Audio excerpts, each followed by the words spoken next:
Magazine en vivo. Sean todos muy bienvenidos a este nuevo programa directamente dedicado a Edgar Allan Poe. Este es uno de los programas más terremoteados que hemos tenido en el último tiempo, comenzando por Catherine, nuestra directora de los controles, que hoy día estuvo muy enfermita, le dio una taquicardia y aquí está al pie del cañón, igual transmitiendo y sacando el programa adelante. Le damos un abrazo también a la distancia a Terran Graham, que también hoy día fue torturado por su dentista y está agónico tirado en su casa. Por otro lado, Yamila Huerta hoy día tuvo que hacer clases, así que no pudo estar con nosotros. Y Gabriel, como ustedes ya saben, que está ausente hace más de un mes por trabajo, así que lamentablemente el pobrecito lo tienen trabajando de sol a sol. Así que ya, chicos, sean todos muy bienvenidos, pero le damos la bienvenida a nuestra querida Leonor Dinamarca, que es parte de la casa de LDP Magazine. ¿Cómo estás, Leonor? ¿Cómo te ha ido? Hola, Roberto. Mira, bien, con harto trabajo. Yo creo que ya estamos poquito a poco volviendo a la ligera normalidad. Por lo tanto, estamos full. Pero aquí al pie del cañón para hablar un ratito de Edgar Allan Poe, de su obra y con grandes amigos, además. Así es. ¿Lo presentas tú, Leonor? No, presente usted, el dueño de casa. Perfecto. Vamos a comenzar por Daniela Andrea Valenzuela. ¿Cómo está, estimada dama? ¿Cómo le ha ido? Hola, muy bien, gracias. Gracias por la invitación. Gracias por recibirnos. Así que bienvenida a LDP Magazine en vivo. También tenemos a alguien ya que ha estado con nosotros, tanto en nuestros conversatorios de LDP, el señor Rodrigo Verdugo. ¿Cómo estás, Rodrigo? ¿Cómo te ha ido? Bien, buenas tardes, bien, gracias. Me gusta estar acá otra vez. Qué bueno, es tu Muchas casa, gracias. cuando quieras, muy bienvenido. Así que aquí estamos. Pero vamos a comenzar el programa de hoy directamente recomendándoles que ya está LDP 84 en este minuto en la web. Aquí podrás encontrar nuestro número dedicado a los espadachines voladores y directamente a todo el fenómeno de artes marciales y maestros hongkoneses que partieron en la década de los 20 hasta el día de hoy. Así que no dejes de ver y leer nuestro número, que ya lo puedes encontrar directamente en www.ldpmagazine.cl.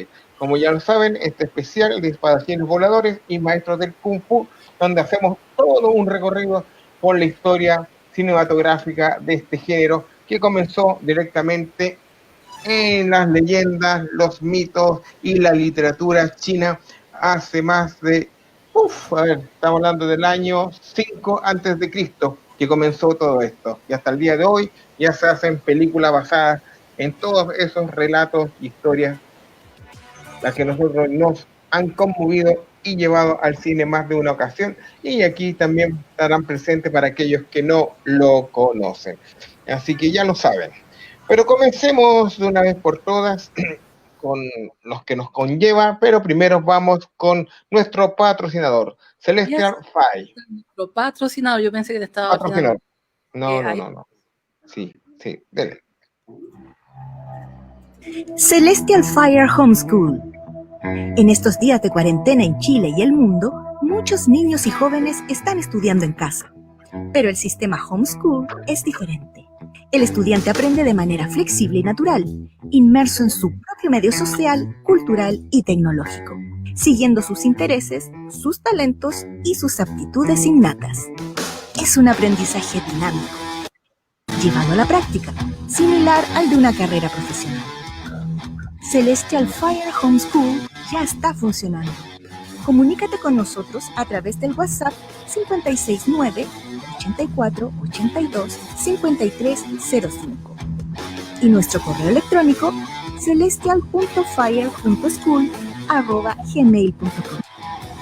Dale a tus hijos una educación que abra su mente y su mundo, que todos escojan su rumbo en la vida.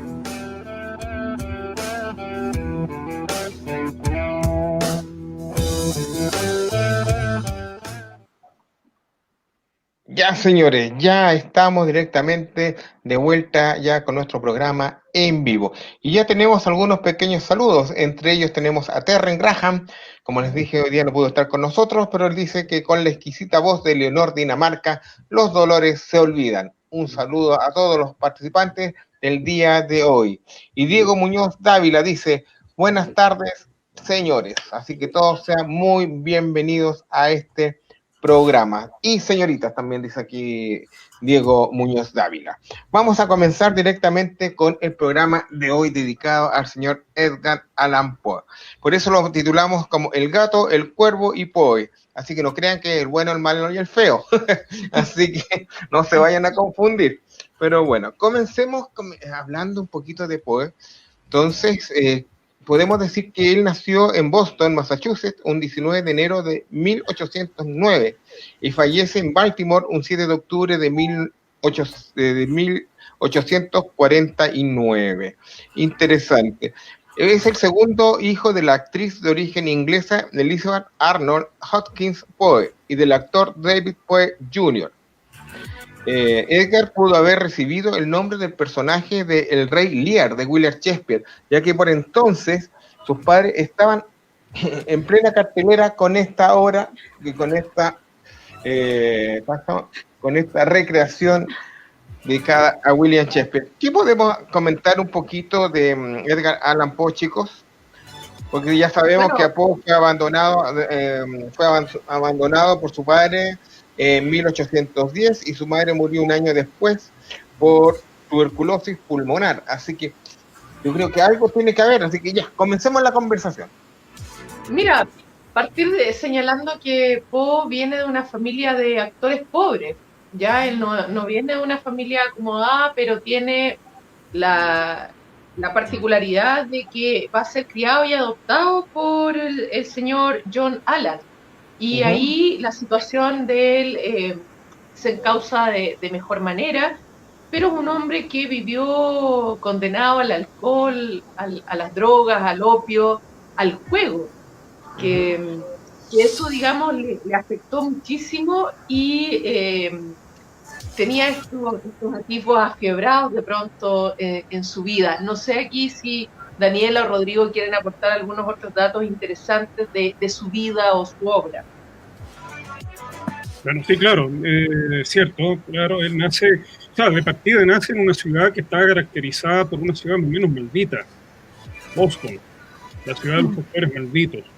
Por lo tanto, algo también ahí puede filtrarse o puede, digamos, asociarse a esta personalidad tan, digamos, dolorosamente extravagante y podríamos decir también oscura de Edgar Allan Poe, porque hay varios cruces ahí entre lo biográfico, lo vivencial, y también, ¿por qué no decirlo? También esta simpatía de Poe hacia lo nocturno, que finalmente se transforma en algo que termina proyectándolo hasta el día de hoy, digamos, como un autor enfermizamente, digamos, inclinado hacia lo oscuro, hacia lo desgraciado, por decirlo así, ¿no?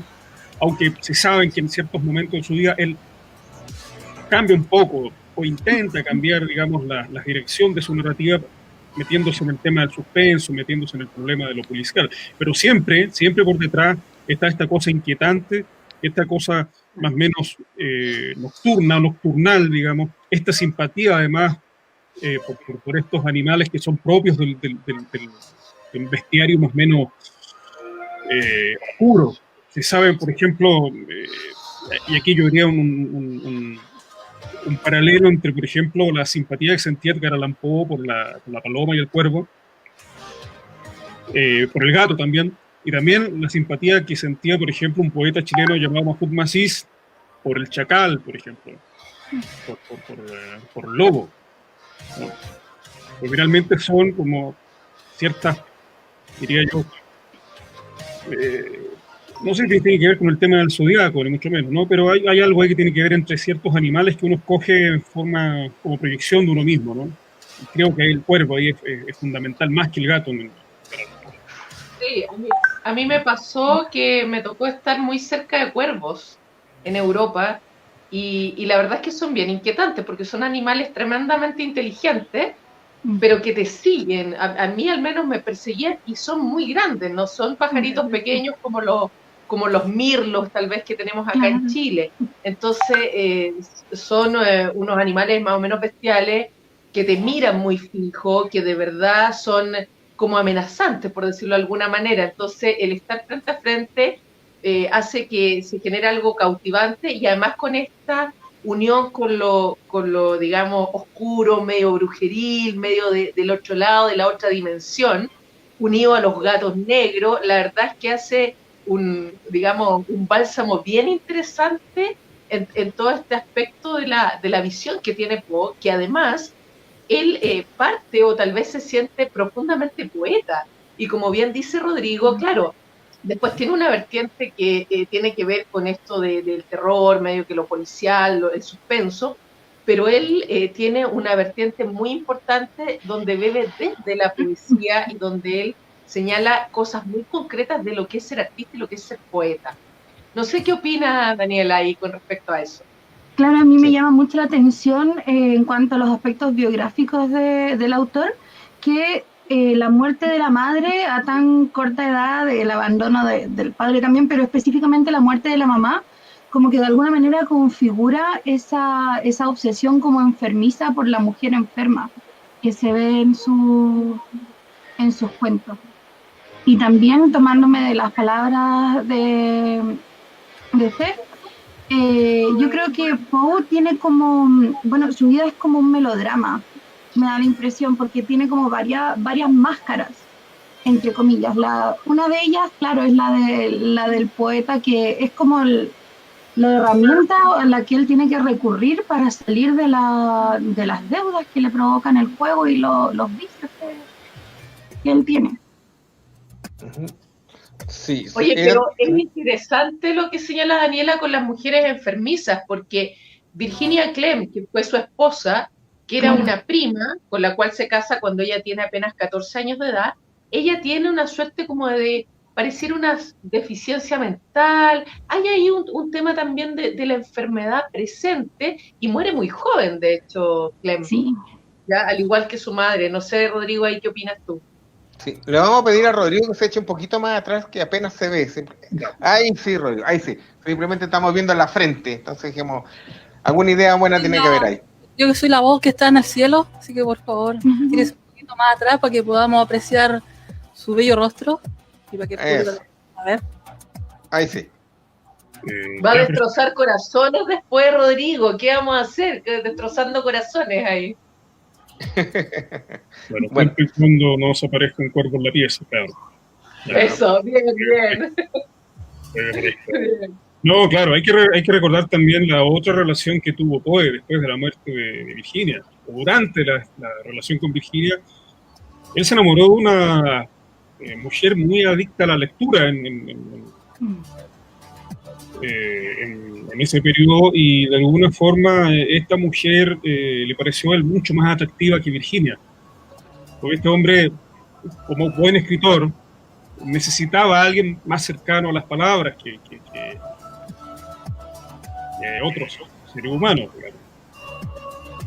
Y de alguna forma, claro, es importante ver este arquetipo de mujer, ¿cierto? De mujer, esta mujer enfermiza, esta mujer frágil, esta mujer siempre al borde de la muerte, que él siempre, digamos, persiguió. Hay que recordar, por ejemplo, el poema El Cuervo, digamos, donde él vuelve a exaltar la figura de la madre, ¿no? Porque El Cuervo, para mí, o sea, en mi opinión personal, es un poema que, claro, está puesto desde otra mirada, pero en el fondo es Allan Poe el que sigue lamentándose por la muerte de la madre, y el cuervo le dice nunca más, nunca más, nunca más, nunca más, ¿no? Y otra cosa, claro, la obsesión por el cuervo tiene que ver también con un tema de índole bíblica, porque hay que recordar que cuando se soltaron del arca la paloma y el cuervo, la paloma volvió con el olivo, el cuervo no volvió nunca más. Entonces también de ahí se despierta una simpatía de Edgar Allan Poe por lo bíblico, también por el ocultismo. Hay que recordar que todos estos autores que tuvieron son deudores del romanticismo, del simbolismo, tuvieron mucha conexión con las ciencias ocultas. Y lectura de gente como Chernerbon, Maeterlinck, ¿no? Sí. Pensemos también que este era un hombre que tuvo una formación militar en un momento y fue expulsado además por su comportamiento, y por lo tanto es un hombre que contraviene normas desde muy joven. Concuerdo también contigo con todo este tema del ocultismo que en estos poetas y escritores románticos efectivamente se exacerba, y este simbolismo, ¿verdad? Hay una búsqueda, hay un beber de estas sombras, de lo nocturnal, los cementerios, la muerte. Son símbolos que para ellos son tremendamente tentadores y que son motivos y lugares comunes dentro de su obra, que hace que se vaya generando toda esta atmósfera tremendamente interesante. Además que en uno de los datos que yo tengo ahí de Edgar Allan Poe, tenemos que él era un tipo con un pensamiento investigativo muy interesante. De hecho, cuando escribe Los asesinatos de la calle Morgue, él empieza a investigar de manera real, en la vida real, efectivamente unos asesinatos que habían ocurrido allí, y él predice quién es el asesino, investigando los recortes, los noticieros policiales, la crónica roja, va a investigar a ciertos lugares y él dice quién va a ser el asesino, quién es finalmente, y lo descubre previo a la investigación policial. Y es a partir de ese hecho que escribe Los asesinatos de la calle Morgue, donde se señala, vamos a hacer spoiler, que es un simio, un gorila el que comete los asesinatos. No, vaya. ¿Y de dónde salió el gorila, oye, todo esto? Lo tenía un marinero. ¿Ya? Ah, y lo soltaba simplemente.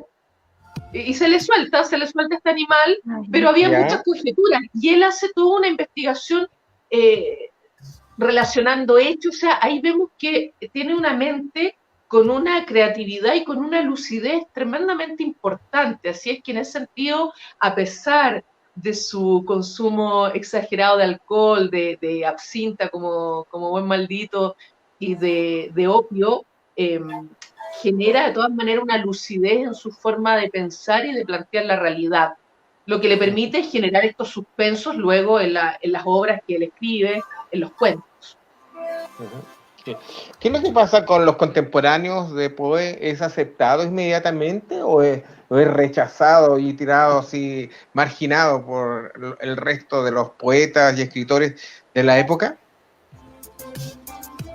A mí me pasa que me parece que él tenía un rival, no recuerdo el nombre, pero finalmente es quien parece que se queda con el patrimonio de Poe. Me da la impresión que en el mismo minuto no fue tan bien recibido, pero después lo toma, parece, Baudelaire, es como el gran admirador de Poe.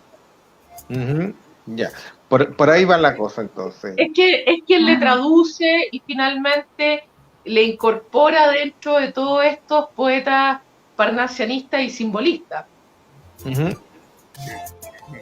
Bueno, también, mira, hay importante lo que ustedes han dicho, porque eso está muy relacionado con cómo nosotros estamos leyendo Poe hoy en día. Porque como bien se ha mencionado, son muy claves las traducciones de Baudelaire respecto a Poe, y el estudio y la apreciación que hace Baudelaire de Poe, o sea, un maldito hablando de otro maldito, digamos, ¿no?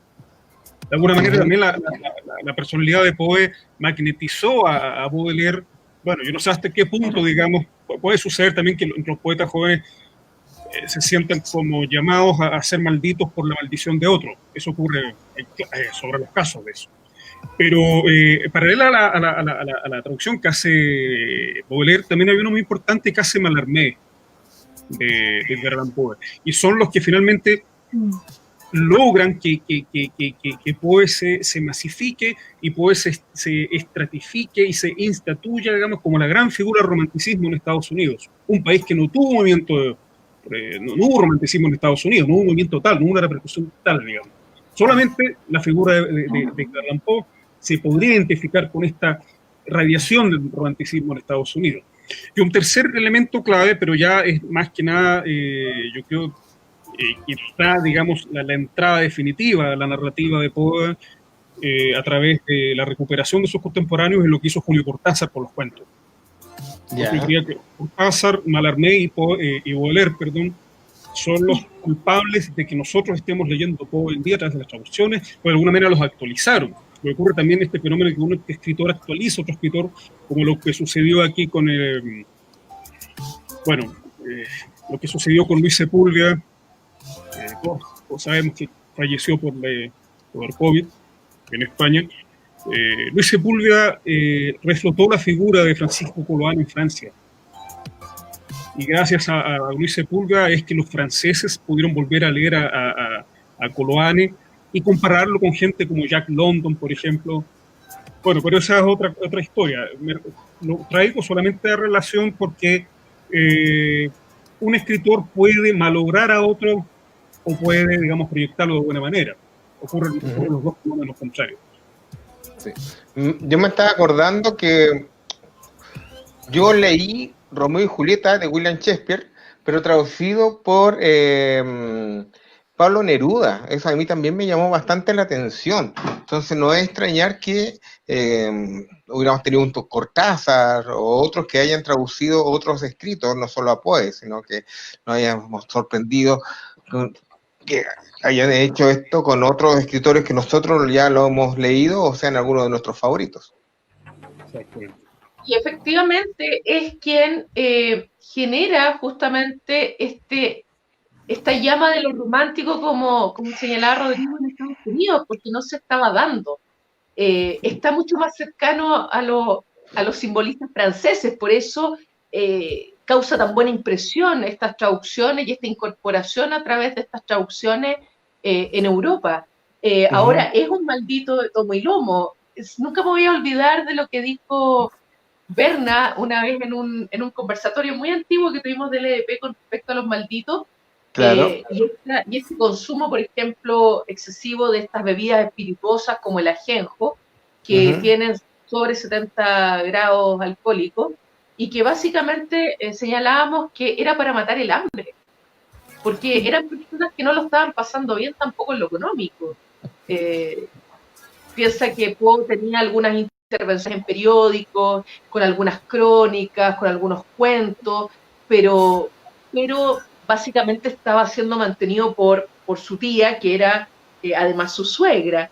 Entonces, un poco el uso y el abuso de estos licores tenía que ver con matar el hambre. Y eso me resuena fuerte porque recuerdo a la gran chilena Estela Díaz Barín, que tuvo un artículo muy interesante, decía: en Chile los poetas se mueren de hambre. ¿Ya? Y me recordé un poco esto, de esta manera de vivir donde lo importante son otras cosas, de pronto no lo económico, pero la necesidad de crear, de hacer arte a pesar del dolor, de la pena, de la tristeza, del hambre, de la escasez de alimento, de familia, de lo que sea, te lleva igual como un caballo de feria a hacer lo que tu alma o las musas te pulsan. Entonces, y yo creo que cuando estás en esta línea de poesía mucho más oscura, mucho más al límite, donde te estás esforzando por descubrir también esta parte más oscura del ser humano, esta sombra, evidentemente haces una especie de alianza o pacto con las musas y que es irrompible. Así es. Vamos a hacer una pequeña pausa ahora y vamos con Celestial Fire. Vamos, Catherine. Celestial Fire Homeschool. En estos días de cuarentena en Chile y el mundo, muchos niños y jóvenes están estudiando en casa. Pero el sistema homeschool es diferente. El estudiante aprende de manera flexible y natural, inmerso en su propio medio social, cultural y tecnológico, siguiendo sus intereses, sus talentos y sus aptitudes innatas. Es un aprendizaje dinámico, llevado a la práctica, similar al de una carrera profesional. Celestial Fire Homeschool ya está funcionando. Comunícate con nosotros a través del WhatsApp 569 84 82 5305 y nuestro correo electrónico celestial.fire.school Dale a tus hijos una educación que abra su mente y su mundo. Que tus hijos escojan su rumbo en la vida.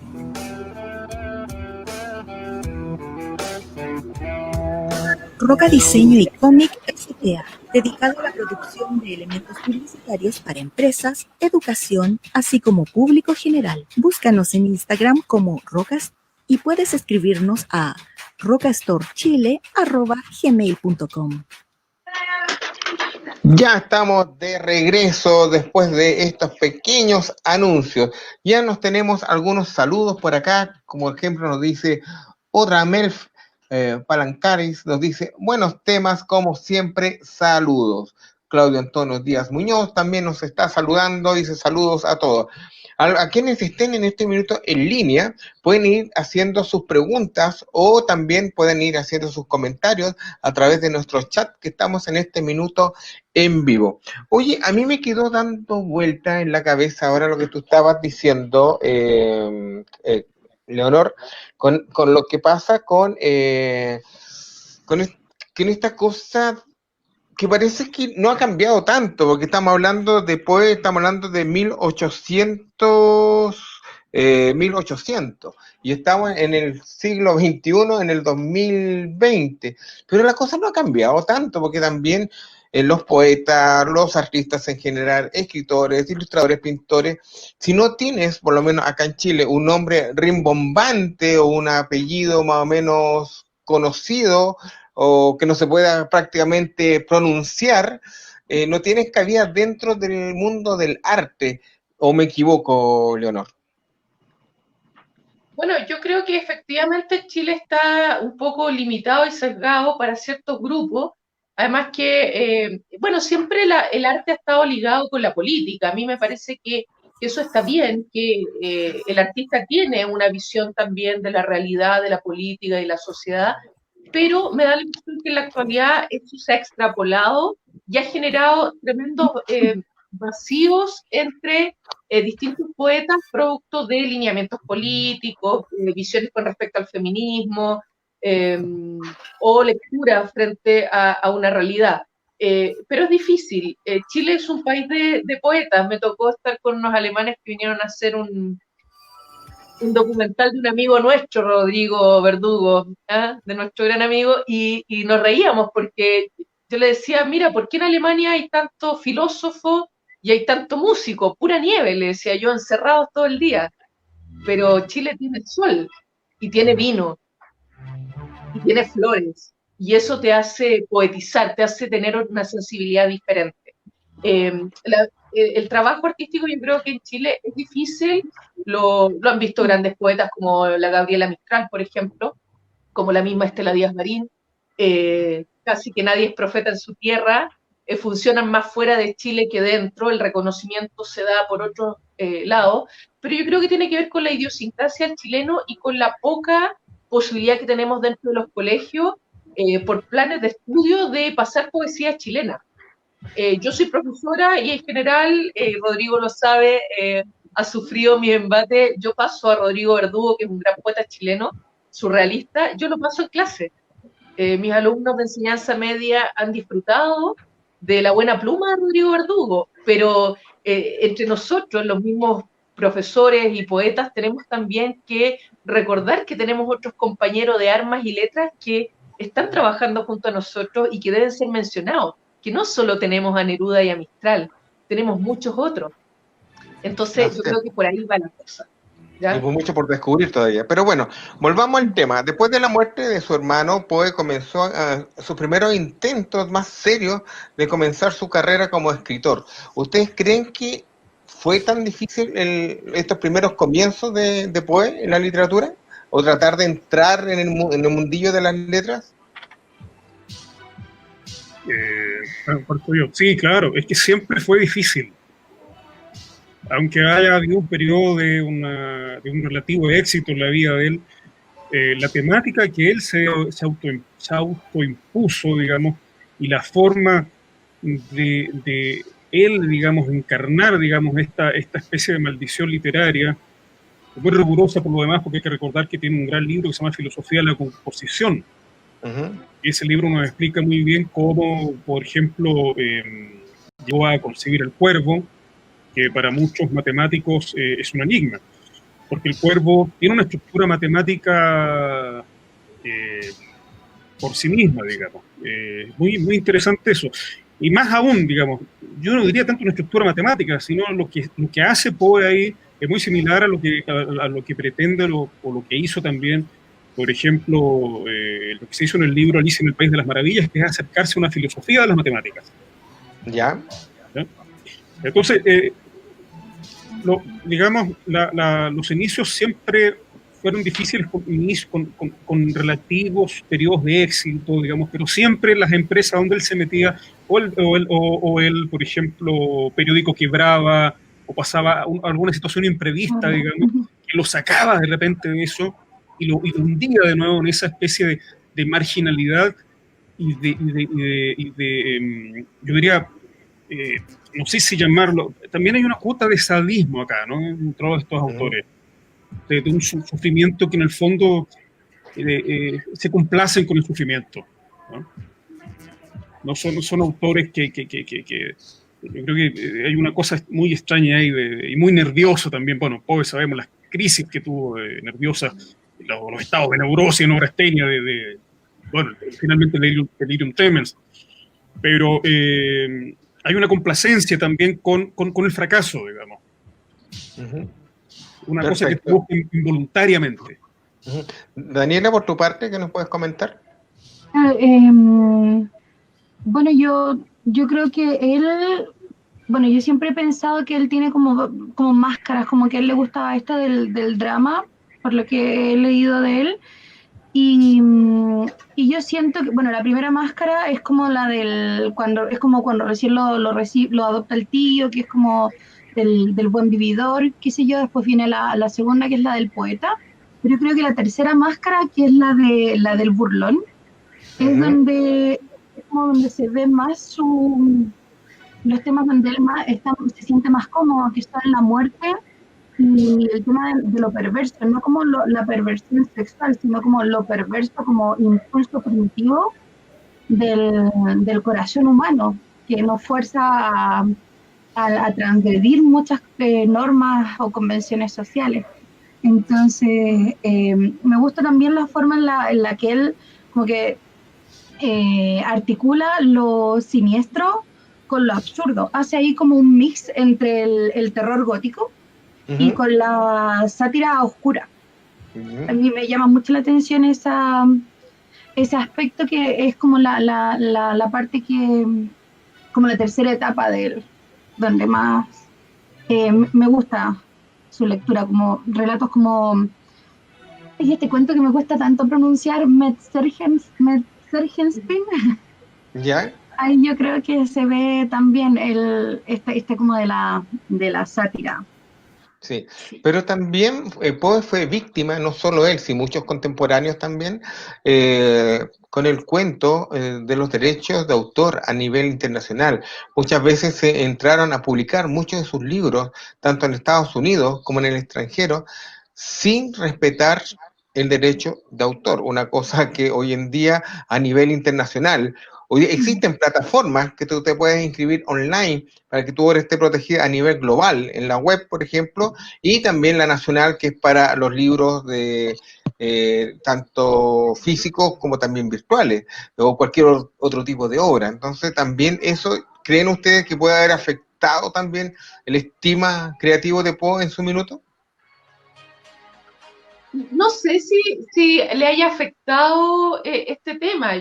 Él piensa que gana un premio por sus cuentos por ahí cuando tiene 23, 24 años aproximadamente. Yo creo que no era parte de lo que le importaba. Piensa que él está con una mente romántica al 100%, contraviniendo normas sociales, viviendo lo que él considera en sus pasiones, en su propia poesía. Ahora, este tema de estas publicaciones, yo me río un poco porque uno trata como escritor de resguardarse a nivel internacional, pero es siempre y cuando uno se dé cuenta. Tengo un gran amigo escritor que pilló sus libros publicados en la India. Ya. Y casi se desmayó. Y eran sus textos. Y él no sabía la lengua nativa, pero era su portada, era su nombre, y lo estaban vendiendo pirateado. ¿Qué hacía? Fue re complejo. A mí me pasó que un pseudo escritor chileno tomó un poema mío de Metáforas Negras y lo publicó en la revista Hojas de Morera en Barcelona. Y yo me enteré en Chile. Y es un poema íntegro mío, que era el que menos me gustaba, y lo publicó además con su nombre completo. Yo mandé un reclamo a la revista, hicieron una fe de ratas y todo un tema, pero si yo hubiese querido demandar a ese hombre, hubiese tenido que tener un abogado en España. Y yo no tenía ese dinero, o haber estado allá. Entonces, la verdad es que uno, a pesar de todo, está muy desprotegido como escritor. ¿Ya? En ese sentido, a lo mejor, si estamos desprotegidos ahora, imagínate en aquella época. Puede que haya sido un elemento también en contra. Mira, por experiencia personal, si nos alejamos un poquito del tema de Poe, no sé si ustedes recuerdan las revistas Alacrán y Asteroide, que salieron en la década de los 90, que eran dos publicaciones de cómics nacionales, en la cual Girón, que era el dueño de esta revista, compró material extranjero, eran películas, llegar y imprimir, y eran de grandes autores internacionales, a los cuales se les borró prácticamente el nombre y se les puso por decir Juanito Pérez, el Lucho, el Manuel, que eran como los responsables de esta historia, y el tipo los compró a un precio de huevo, mientras que otro dibujante muy conocido se daba la tarea de empezar a tapar ciertas partes corporales que le parecían muy sospechosas a Girón en ese aspecto, que podían perturbar las mentes de los jóvenes. Estamos hablando de que, porque él usaba minifalda o realmente con un escote muy amplio o dejaban ver el ombligo, entonces él rechazaba eso porque eran malos pensamientos, y venía este otro dibujante y tapaba estas películas, las pintaba directamente para que estuvieran vestidos. Y eso salía a la venta acá y nadie reclamó nada por derecho de autor en esa época. Eso fue bastante conocido en esa época, y hasta el día de hoy muchos recuerdan con cariño la revista, pero no saben lo que estaba pasando al interior de esta. Exacto. Pero bueno, sí, volviendo con el tema de Poe, a ver, antes de eso tenemos saludos, dice Javier Cuevas, nos manda saludos, John González también, y Claudio justamente nos dice: Chile es un país de poetas, es cierto, pero es complicado. Envidia. Mistral recibió 5 años después de recibir el Nobel, el Premio Nacional de Literatura. Así que es bastante interesante lo que nos están diciendo. Pero bueno, para ustedes, de forma personal, para ti, Daniela, para ti, mi amigo, ¿cuál es la obra cumbre de Poe que más te gusta a ti o en lo personal? A mí me gusta El corazón delator, me encanta. Creo que es un relato que logra mantener la atención como todo el tiempo. Buenísimo. Estoy ahí como entre El corazón delator y El cuervo, que, como decía Rodrigo, es como una suerte como de premonición, me da la impresión el cuervo, porque es como que lo que le pasa a él. Pero yo creo que estoy ahí. Una narrativa y la otra lírica, estoy ahí. Esas dos son las que más me gustan. Sí, ya. ¿Y por tu parte, Rodrigo? No, yo coincido también con Daniela, y la verdad de las cosas, claro, es difícil decidirse, pero creo que el Cuervo es una lectura fundamental para todo poeta, hay que partir de esa base. En cuanto a la obra narrativa de Poe, yo me quedo con La carta robada, en el sentido que esa carta, digamos, que ese cuento, digamos, podría considerarse como un cuento que apadrina toda la literatura policial posterior. Ya hace Agatha Christie, le hace todos los novelistas policiales, porque plantea algo tan dentro de el razonamiento, digamos, de lo que podría ser un detective, digamos, pero de una forma tan a ver, sin más explicaciones. No sé si ustedes recuerdan el cuento.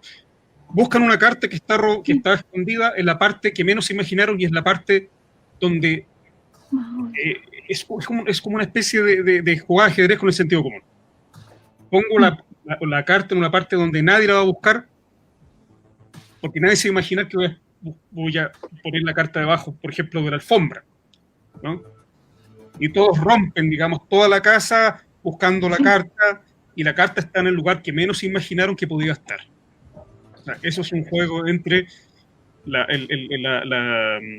el razonamiento de un detective privado y de un criminal. O sea, es muy fino lo que pasa. Sí.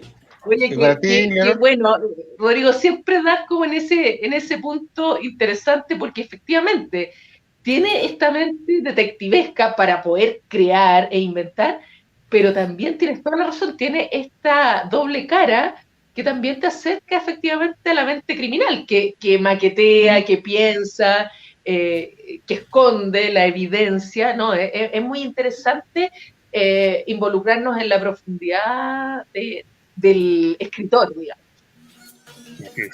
Sí, para ti, Leonor, ¿cuál es tu obra favorita o lo que más te ha llamado la atención? El gato negro. Ya, ¿eh? El gato negro, aun cuando soy alérgica a los gatos. Ya. Pero el gato negro creo que es una obra con una simpleza muy interesante y que sin embargo en esa simpleza te cautiva y te genera esta suerte de terror interno, de esta angustia de saber qué va ocurriendo, cómo se va desarrollando la obra y de aquello que es inesperado, jugando un poco con la mente del lector. Entonces yo creo que lo interesante de Poe en ese aspecto es cómo va hilando los temas para cautivar al lector y finalmente que tú te sumerjas en su mundo sin oponer resistencia, que es un poco lo que pasa también con el cuento fantástico posteriormente, con Cortázar, por ejemplo, que te cautiva, te atrapa y tú no logras salir hasta que no terminas de leer, quieres saber el final. Entonces, de una lectura ágil, tremendamente profunda, donde estos símbolos de la muerte, piensa en el gato negro, el escarabajo de Horus, que el escarabajo es un símbolo mortuorio en Egipto, se pone ¿ya? Como una joya mortuoria que hace este paso entre la vida y la muerte. Entonces, hay una serie de símbolos, el cuervo que también nos genera este paso con la muerte, y así, su obra está teñida por este concepto de la muerte, de los cementerios, de lo nocturnal, que hace que, bueno, yo creo que las mentes de la época y las actuales que seguimos un poco en esta misma línea, que no está en color de rosa, se sientan tremendamente cautivados. En este minuto, a ver, si nosotros empezamos a barajar la influencia de Poe que ha tenido en este minuto en la literatura actual o en otros medios, por ejemplo, ¿dónde ustedes ven que está más la influencia de Poe en este minuto? Mira, bueno, ustedes son más especialistas de pronto en lo que es cine y todo eso, pero yo tengo un gran amigo, no le dije que le iba a mencionar acá, pero un trovador chileno que es Jaime Nolasco, hizo una música con dibujos con respecto al cuerpo de Edgar Allan Poe. Entonces, si tú preguntas dónde, yo creo que Poe en la actualidad está presente en la música, en el cine, en el cómic, en las poleras que uno puede comprar hoy día con el rostro de Edgar Allan Poe. O sea, es el souvenir, digamos. ¿Sí o no, Daniela? Sí, de todas maneras, me tomo de sus palabras también porque es tan fuerte la influencia de Poe que hasta los Simpsons lo tomaron en un especial de Halloween. Sí, justamente. Sí, yo les preguntaba eso justamente porque hay mucha gente que dice, yo no leo a Poe porque no me llama la atención, lo encuentro, no sé, no me atrae. Pero no sabe justamente que ha sido una gran influencia para muchas de las cosas que ellos admiran, como ustedes mismos dicen, los Simpsons, o pueden ser otro tipo de historias, relatos, o las mismas, ¿cómo se llama?, series de televisión. Entonces tenemos todo un mundillo que se ha creado en torno a Edgar Allan Poe sin que el ciudadano medio, ese que apenas se acerca a la lectura, tenga conocimiento de él. ¿No crees, Rodrigo? Claro, lo que pasa es que Poe ya se transformó en un ícono. Más que un escritor, es un ícono, digamos. Lo que ya cuando alguien pasa a ser parte del inconsciente, del imaginario colectivo mundial, es ícono, ¿no? No solamente están las poleras con la imagen del Che Guevara, también las poleras con la imagen de Edgar Allan Poe, de Don Ramón, qué sé yo, de las poleras que he visto en la calle yo. Y eso pasa por poco. Yo no he visto, por ejemplo, nadie con la cara de Cervantes en una polera. Ay, ojalá. Porque, claro, sería justo también y sería lo que corresponde. Pero en cuanto a yo diría, a influencias que uno pudiese rastrear en la actualidad, claro, yo creo que hay demasiados poetas que están, o que toman, o que están retomando el legado de Poe. A mí se me aparece, por ejemplo, alguien muy cercano a Poe, sobre todo en sus primeros libros, al poeta Thomas Harris. Al poeta chileno Thomas Harris, sí, que además se ha especializado en lo que es una poesía muy cercana al cine de terror, qué sé yo, todo eso. Y creo que hubo influencia de Edgar Allan Poe en un poeta que mencioné hace un rato atrás, que era del clan de Pablo de Roca, Mahfoud Massis. Y creo también que podría haber alguna influencia en Boris Calderón, que son dos poetas, tanto Mahfoud Massis como Boris Calderón, son dos poetas chilenos que consagraron su obra al tema de la muerte, al tema de esa cosa nocturnal también que rondaba la psique de Poe. Sería muy interesante releerlos también a ellos, a Calderón y a Massis. Muy, muy interesante. Y además que también trabajaron con bestiarios. Funcionaron también con ciertos bestiarios. En el caso como había dicho, de Massis, el gallo negro, el lobo. En el caso de Boris Calderón, también trabajó la idea de la mujer, de la novia muerta, de la mujer suicida, de la mujer enfermiza. Por ahí pueden haber algunas confluencias, si no queremos decir ya influencias, ¿no? Influencer, sí, es un influencer. Pues un Oye, pero influencer. Además, como señaló hace un rato atrás Rodrigo, este precursor de la novela policial, por lo tanto, no podemos dejar de considerar que mucho de lo que viene después es a partir de lo que logra hacer Poe y instaurar esta idea de lo detectivesco y de lo policial en el relato. Así es que es un gran aporte como escritor a las corrientes posteriores. Sí. ¿Y cuál es el aporte de Poe de repente a la ciencia ficción, una ciencia ficción muy primigenia, muy primitiva? ¿Qué es lo que tenemos por ahí? Yo creo que los ámbitos como de terror, ¿ya? De terror y de estas apariciones. A ver, piensa que hay un poema ahí y un cuento, El Cuervo y Eleonora, o Eleonor, que él lo escribe en un estado alterado de conciencia, con altas dosis de absinta mezcladas con lauda.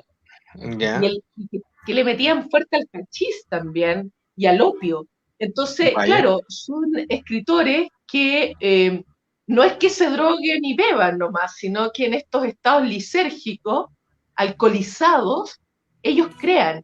Y tú al momento de leer te das cuenta que es como que estuviera visualizando algo que está casi ahí. Y tiene que ver con esta afiebrada distorsión de la realidad producto de estos elementos lisérgicos. Entonces, es un juego muy interesante y yo creo que también es llevar un poco al límite la mente. Una es lo que yo puedo crear racionalmente, pero cómo a través de esta sustancia voy incorporando otras profundidades del alma y de la mente. Entonces no es solo el que consumo opio para evadirme o que consumo alcohol solo para pasarlo bien, sino que estamos hablando de la profundidad de la escritura cuando toca otras fibras del cerebro, ¿ya? Y esas fibras que de pronto sobrio no nos atrevemos a escudriñar. Perfecto, sí. Sí, porque existe un libro, por eso les preguntaba, porque ya eso ya caería el género de terror, lo que tú me estás comentando, Leo, pero hay un libro que se llama Relatos de Ciencia Ficción de Edgar Allan Poe. Ese está de Julián Díaz, si no me equivoco. No, es una instrucción de Julián Díaz. Entonces, es interesante también que algo tan antiguo que ya también tenga algunos pequeños matices de ciencia ficción primitiva, tanto como fue Schilling en su minuto. Para hacer una pequeña comparación. Mire, ya tenemos algunos comentarios, por ejemplo, Melf nos está diciendo en este minuto, Bram Stoker también tuvo complicaciones para publicar sus obras en Estados Unidos y de derechos de autor sufrió su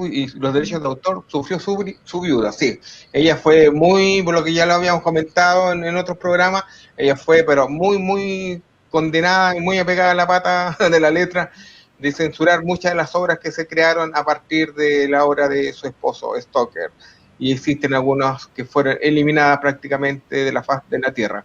Juan Zúñiga nos está diciendo, La Máscara de la Muerte Roja es muy actual y la adaptación bastante libre de Roger Corman es la actuación de Vincent Price. Es una genialidad, pero sí.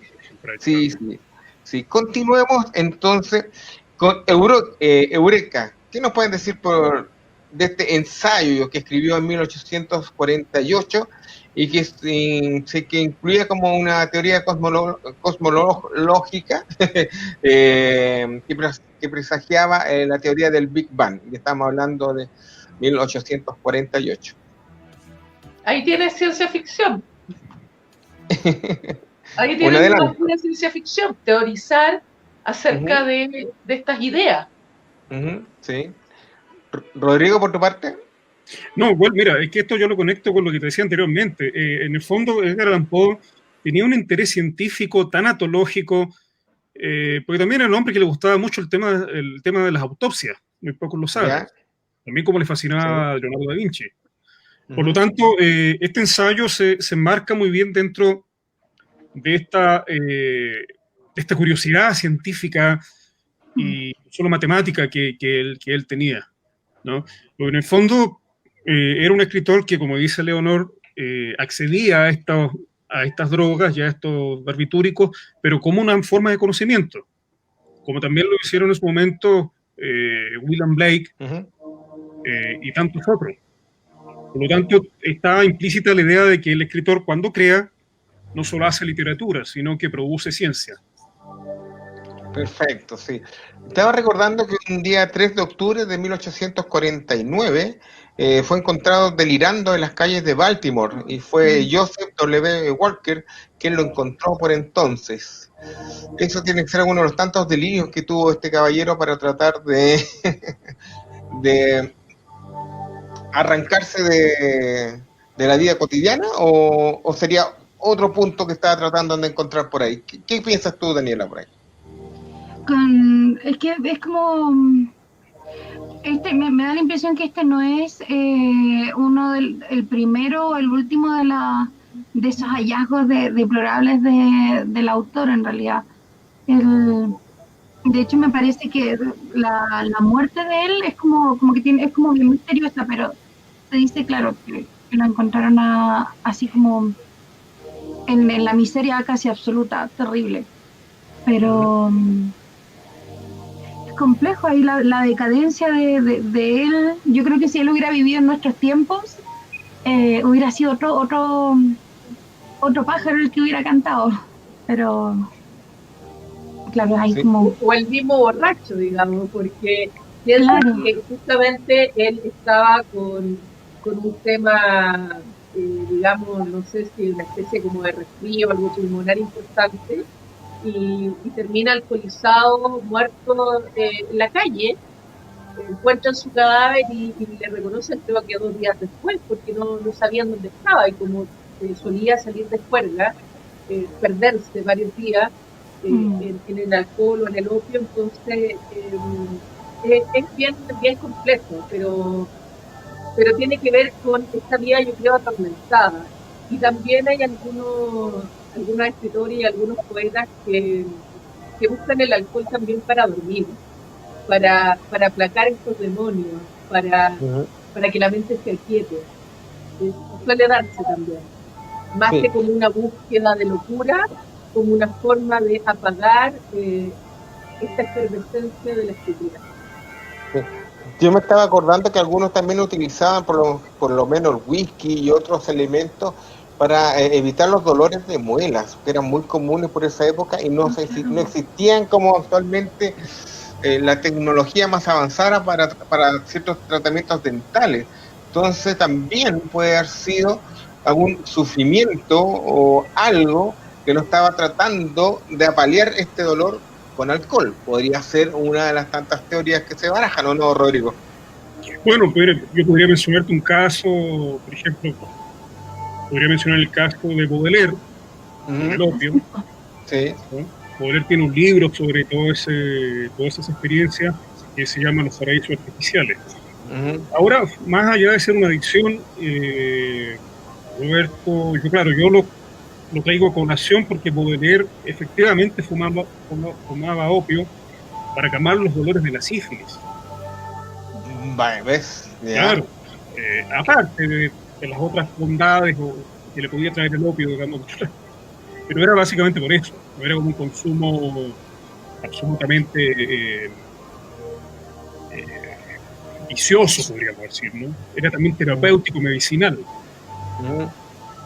Y hay otros exploradores que también han tomado la droga para acceder a estos estados anormales de conciencia, y me recuerdo mucho yo a Henry Michaux, el poeta que estuvo muy cercano al surrealismo. Él tiene un libro con todas sus experiencias con el LSD y otros ácidos, y se deben ser unas 500 hojas más o menos, pero muy bien fundamentado, ¿eh? No son como escritura de delirio tras delirio, no, hay una cosa teórica de fondo.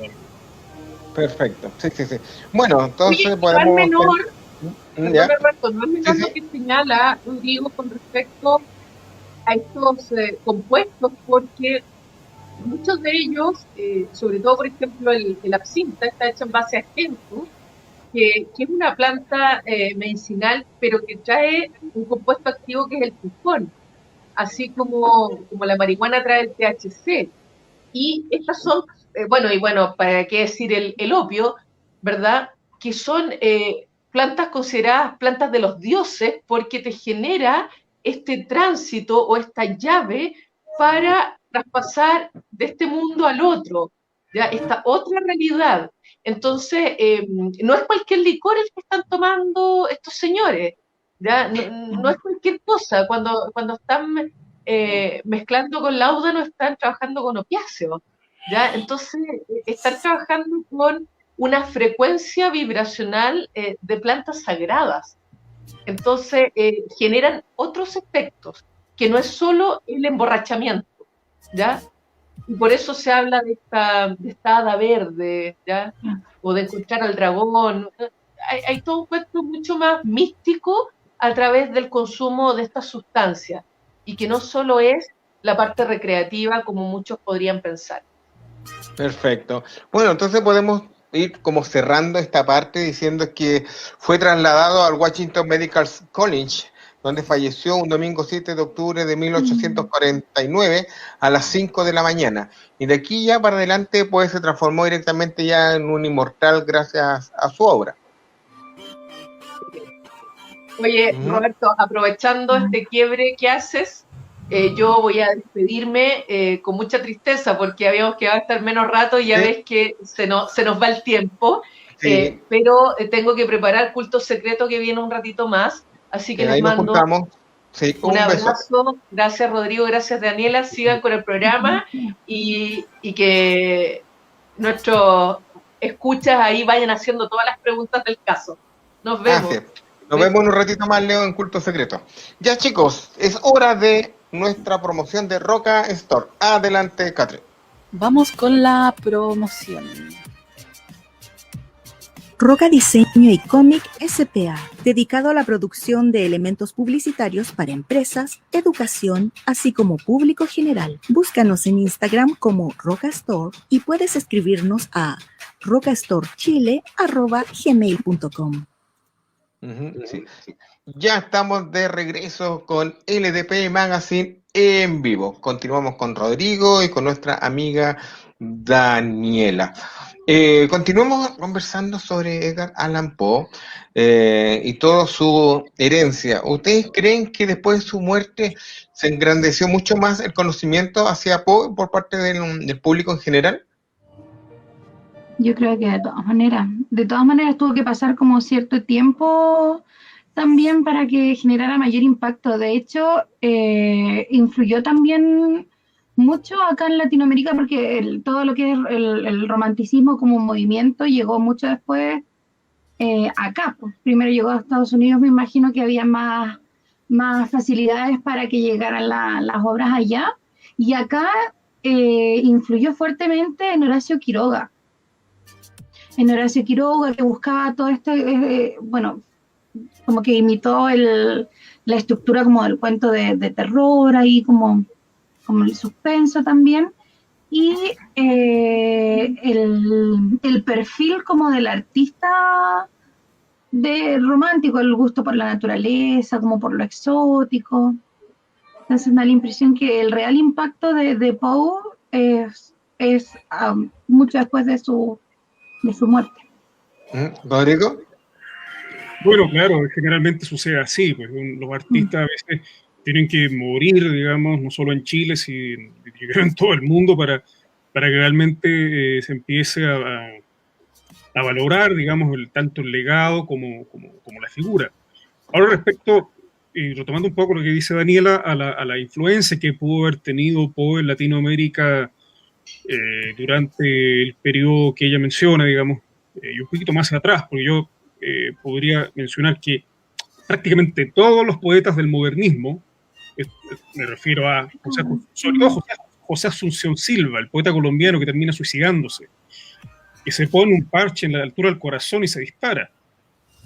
Todos esos poetas, y sobre todo, digamos, Rubén Darío, que además tradujo y revalorizó y de alguna manera abrió el canal, una especie de canal para que la obra de Edgar Allan Poe se difundiera en Latinoamérica, todos fueron lectores y deudores de Edgar Allan Poe, pero sobre todo Rubén Darío, José Asunción Silva.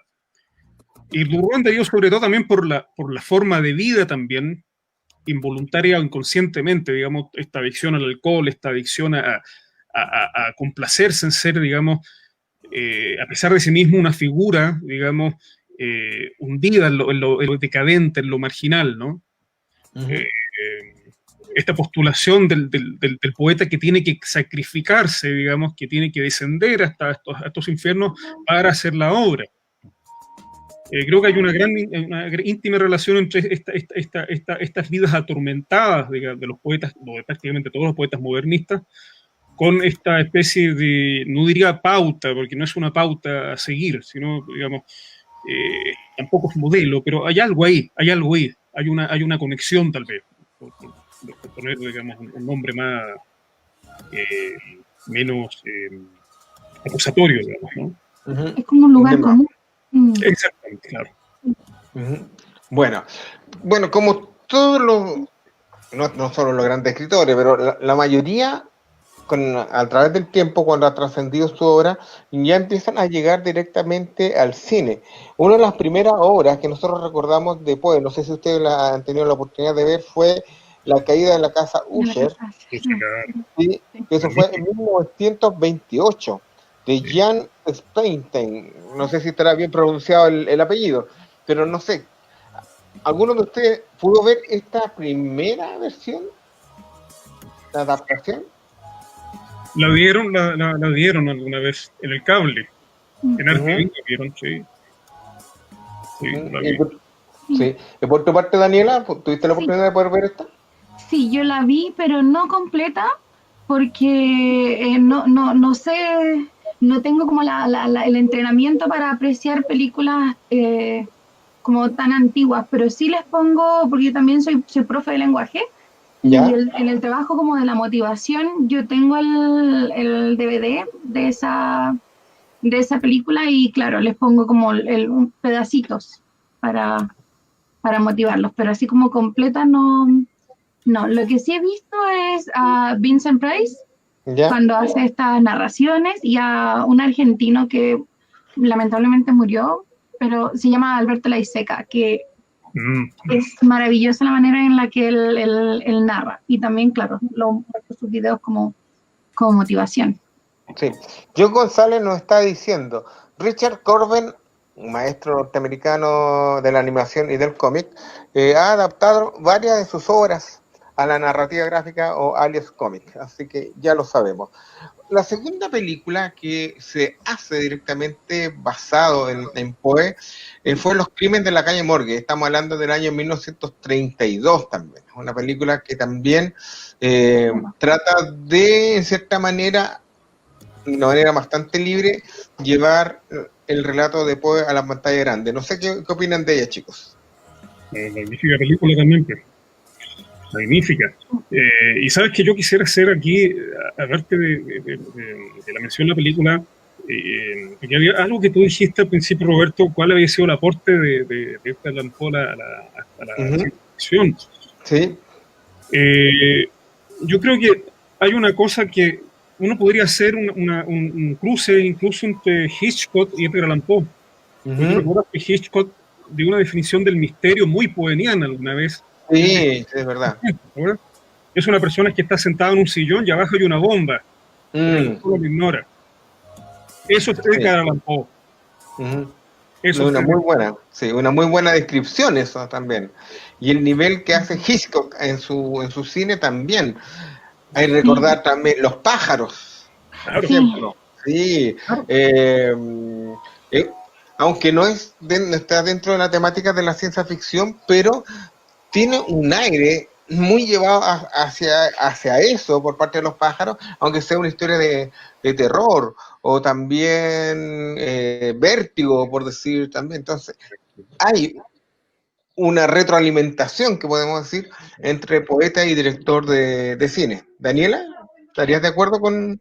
Sí, absolutamente, absolutamente. De hecho, se me había pasado comentar hace un ratito atrás, y me llama la atención como lo fantástico en la obra de Poe, claro, se manifiesta, pero siempre viene como de la manito con alguna dolencia o con algún desequilibrio mental.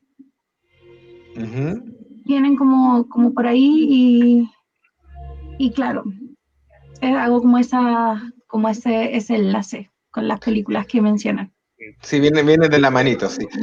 Bueno, acá también John nos está diciendo, Tim Burton toma mucho de la estética de Poe para sus obras. Sí. Bueno, a ver, también tenemos Satán, de 1934, de Robert Florey. Edgar W. Ulmer, no sé si la pudieron ver. No. Ya. Tenemos El Cuervo, la primera versión de 1935, de Lewis Anderson y Louis Friedland. Después viene El crimen del Dr. Crispy, de 1935, de John H. Howard. Después viene El gato negro, 1941, de Albert Ronger. ¿No han tenido la posibilidad de ver ninguna de estas ustedes, chicos? No, las escuché yo, pero no las he visto yo. Sí, hay un tipo como documental o docu-reality, como se lo podría llamar hoy en día, que se trata directamente de los amores de Edgar Allan Poe, que podría ser un drama. Es una película de 1942 de Harry Lashman. Tampoco ustedes la han visto. Yo no. Ya. Entonces, estamos haciendo como un pequeño listado para que sepamos lo que se ha hecho en el cine de Edgar Allan Poe. Tenemos El fantasma en la calle Morgan, también en el año 54, de Roy de Ruth. Después también viene una nueva versión de La caída de la casa Usher del 60, pero ya aquí es como lo más conocido porque ya directamente es tomado por Roger Corman, quien hacía películas con el vuelto del pan prácticamente. Estas películas nosotros tuvimos la oportunidad de verlas en televisión, ya sea en tarde de cine, o en el canal 13 o en el 7. Tuvimos el agrado de poder ver eso, y gracias a los DVD y Blu-ray actualmente las podemos encontrar remasterizadas. ¿Tú recuerdas algo de estas películas, Rodrigo? Sí, ahora que tú lo mencionas, sí, sabes, y qué bueno que lo hagas memoria, porque al menos una de esas películas o esos cuentos que se filmaron los dieron dentro de un programa que transmitieron en Televisión Nacional el año 1982 en Canal 13, se llama Cuentos de Misterio. Ya, sí, sí, sí, sí. Y allí dieron varios cuentos filmados de Edgar Allan Poe. Justamente. Yo no sabía que Edgar Allan Poe después con el tiempo, digamos, Ujú. pero claro, ahí vi varios cuentos. Claro. Un año después, el mismo Richard Corben, en el 61, nos trae El péndulo de la muerte, y en el 63 nos trae La obsesión, y el mismo Corman, en el 64, parece que haciendo como una película por año, nos trae El cuervo. Y después sigue con La máscara de la muerte roja, del 65, y sigue con La tumba de Ligeia, del 64. Esas son más o menos algunas de las películas que se hicieron por parte de de Roger Corman. No sé si tú pudiste ver alguna de estas, Daniela. Sí, esa es la de Ligeia, la vi. La ¿Ya? vi y claro, yo el cuento, esa la vi en el colegio. Y no había leído el cuento de Ligeia, pero me gustó muchísimo. Pese a que igual siempre he tratado como de ver las películas como independientes de las obras, porque claro, tienen otro público, buscan generar otros efectos, pero de todas maneras me gustó muchísimo. Y me parece que sacaron otra Ligeia, pero es como súper moderna, donde hay como fiestas, creo que es entre el 2009 y el 2014 que salió esta película, pero claro, es como adolescentes, muchachos en una fiesta, bebiendo alcohol, y como que muere, y es como súper similar el tema del texto, que es como esta mujer que está muerta y que la tienen ahí reservada. Sí. Voy a investigar de dónde es, pero... No, hay que investigar porque nunca está de más aprender qué es lo que se está haciendo. Y yo siempre hago el siguiente ejercicio, siempre me critican eso, que yo leo el libro, veo la película y hago la comparación, o al revés, veo la película y después veo el libro, el cuento corto, como para hacerme una apreciación si, bueno, tan cosa a la pata no puede ser un libro en el cine, es totalmente distinto, son lenguajes completamente distintos, pero tratar de que sea lo mejor llevado o adaptado, entre comillas, al cine para respetando la obra de su autor, eso siempre es una de las cosas que siempre a mí me ha llamado la atención.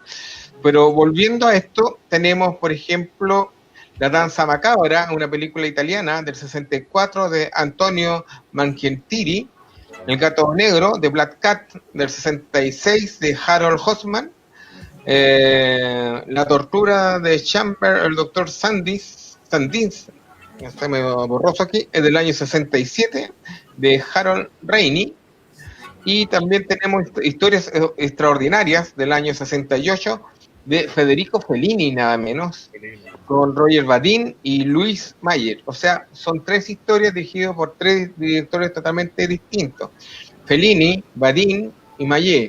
Yo creo que el más débil de esta podría haber sido Vadim. No sé si ustedes tuvieron la oportunidad de verla.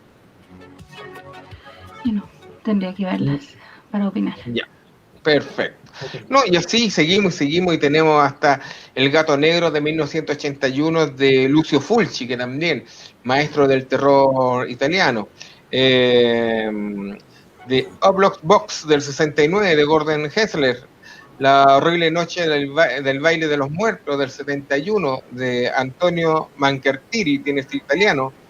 The Haunting of the Morella del 91 de Gene Williams, La máscara de la muerte roja del 91, esa es una de las versiones más modernas que se han hecho, de Alan Birkinska, Morella del 97 de James Glenn, y El enigma del cuervo del 2012 de James McTeer. Y ¿cuál se llama? Esos son como la gran mayoría de las películas que se han hecho directamente de Edgar Allan Poe. ¿Qué podemos ir sacando como conclusión, chicos, de lo que ha sido la obra de Poe para el resto de los cristianos, de los mortales?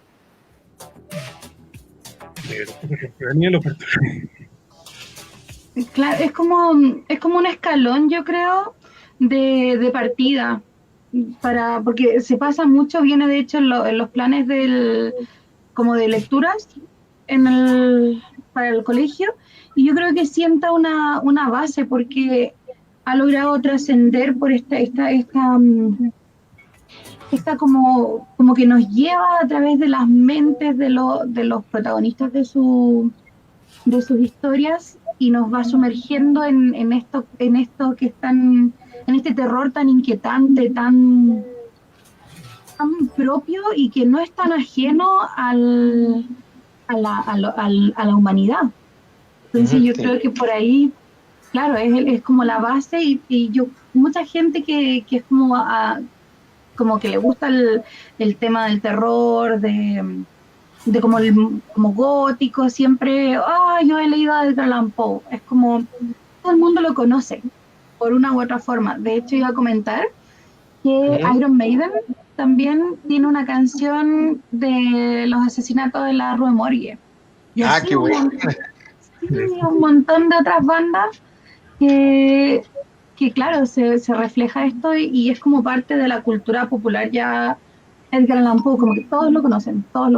Yo creo que conocen más a Edgar Allan Poe que, no sé, a Vicente Huidobro, incluso yo creo que lo conocen más que a la Isabel Allende, especialmente los chicos más jóvenes, que les gusta esto como del terror y todo. Creo que es súper importante. Sí. Oye, ya que sale la acotación que eres profesora de lenguaje, ¿qué tal el acercamiento con los chicos con este tipo de literatura, que es un lenguaje totalmente distinto al que ellos manejan? Claro, a ellos les fascina. Son como súper extremistas estos muchachos porque les gusta o lo súper romántico, lo súper meloso, o esto del terror. Les encanta. Yo les digo, vamos a leer a Edgar Allan Poe, y la mayoría lo conoce. Los Simpsons, sí, el capítulo del cuervo. Y claro, y ahí les muestro los cortos que mencioné hace un ratito de La Iseca, las narraciones de Vincent Price. Entonces como que y yo tengo de hecho unos libros de un ilustrador que se llama Benjamín Lacombe, no sé si lo ubican. Yo no lo ubico. ¿Y tú, Rodrigo? Lo voy a buscar. Ya, búsquelo con confianza, sí. Yo creo que a tus alumnos también tendrías que pasarle el corto animado de Upa, del corazón delator, que es increíble. Lo voy a buscar. Sí, es un clásico. Voy a aprender. Estas son las compilaciones. Yo siempre compro muchos libros así como bien visuales. Estos son los de Lacombe. Y tienen ilustraciones espectaculares, son muy bonitas. Oye, sí, por las ilustraciones, sí, lo ubicaba, pero el nombre del autor no lo manejaba, ya. Perfecto. Sí, la ilustración las conozco, sí, pero no... Claro. Sí, tengo uno también que está en inglés, porque tengo la suerte de que algo le pego al idioma, entonces creo que es un lujo como poder leerlo en su idioma original. Y tengo un libro que está en la otra pieza, pero se abre. Por ejemplo, aparece el corazón delator y al abrirse sale el protagonista sentado en una silla y como en 3D. Pop-Cop se llama esa técnica. ¿Cómo se llama? Pop-Cop. Eso. Sí, claro, que se abre. Los chiquillos, sí, quedan locos, les encanta. Sí, son preciosos. Rodrigo, por tu parte. Bueno, mira, yo pienso que siempre a los escritores se les está redescubriendo todos los días, porque cada época siempre está redefiniendo los límites de su literatura. En ese sentido, Edgar Allan Poe, como ya había dejado mencionado Leonor, claro, es el gran padre, por una parte, de la literatura policial, pero por parte también es el que introduce en la ciencia ficción y en la literatura una forma de hacer terror distinta a la forma en que hacían terror, por ejemplo, los escritores góticos. Pienso, por ejemplo, en El Castillo Humano de Horacio Walpole, por ejemplo. ¿Por qué? Porque introduce lo que es el elemento analítico. Entonces es un terror que está visto desde el análisis. Y esa, digamos, yo creo que es el aporte fundamental, digamos, de la literatura de Poe, porque a raíz de eso, digamos, se genera esta atención en el lector, esta fascinación del lector por la obra. Eso es muy inteligente, además. Es una literatura extremadamente inteligente, extremadamente calculada, matemática por lo demás también, como había dicho anteriormente, acercándose a esta filosofía de las matemáticas más que a las matemáticas mismas. Así que yo creo que ese es uno de los grandes, el gran aporte, y sumado a eso justamente a esta figura de Allan Poe, que por sí sola, digamos, ya ejerce una fascinación, digamos, ejerce una atracción. El rostro de Allan Poe, todo este carisma de él, ¿no? Que no lo tenía, por ejemplo, que no lo tenían los demás, por ejemplo, no lo tenía, bueno, también lo tiene Rimbaud, también lo tiene Baudelaire, pero no al nivel de Allan Poe. Puede que me crucifiquen los admiradores de Rimbaud, los admiradores de Baudelaire, pero es una apreciación como mía. Sí. Aquí recién dándome cuenta que tiene que haber sido Terrence que nos está escribiendo por interno y nos dice: mi primer encuentro con Poe fue la película El Cuervo de Vincent Price y Peter Lorre y un muy joven Jack Nicholson, a pesar de no tener nada que ver con el poema y estar en un tono de comedia. Cuando los actores querían ser terroríficos, lo lograban y rompían el absurdo de la trama. Mire, interesante, seguramente es Terrence que nos está escribiendo, efectivamente. Si lo colocamos, son cosas distintas, pero si pusiéramos en la balanza el conocimiento global o lo que están leyendo los chicos hoy en día, ¿qué sería más de predilección de los chicos en este minuto? ¿Sería Poe o Lovecraft? Aunque son cosas distintas, pero...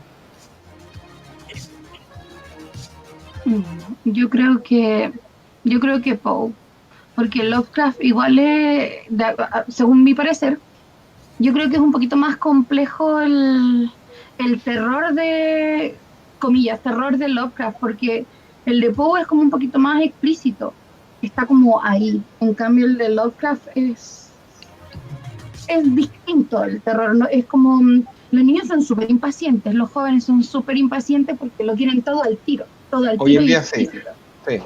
Claro, entonces yo creo que claro, les tiene que gustar Lovecraft, pero ya es para muchachos que tienen un poquito más pulido, creo yo, el gusto por la lectura. Sí. Rodrigo, por tu parte.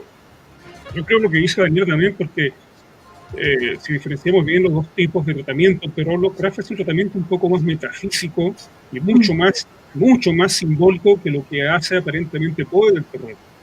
Y Poe tiene una virtud también que es fabulosa porque introduce el terror dentro de lo cotidiano, digamos. Lo introduce en una casa, no lo introduce, digamos, bueno, están los elementos, las alusiones a los cementerios, qué sé yo, pero las cosas transcurren en un aquí y una ahora. Hay un corazón que está enterrado en tal parte, ¿no? Entonces, no es como lo que pretendían los surrealistas a través de una consideración surrealista del sueño, de que la cosa estaba en un más allá que podía estar en un más acá. No, lo que transcurre en la narrativa de Poe transcurre acá, en una casa. Ahí está todo. Entonces eso lo hace mucho más atractivo. En cambio, Lovecraft pone las cosas un poco más, también con una carga fantasmagórica mucho más fuerte. Perfecto, me va quedando más claro. A ver, vamos ahora, antes de continuar con esto, les vamos a hacer un pequeño recordatorio, porque LDP recomienda, eso es lo que se nos viene ahora, Catrín.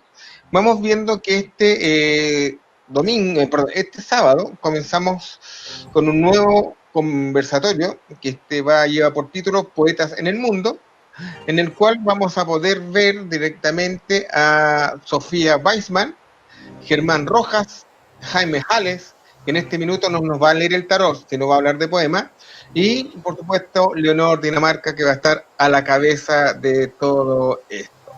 Y continuamos ya el día 21 con el regreso de Mundo Viñeta, más allá del manga y los superhéroes.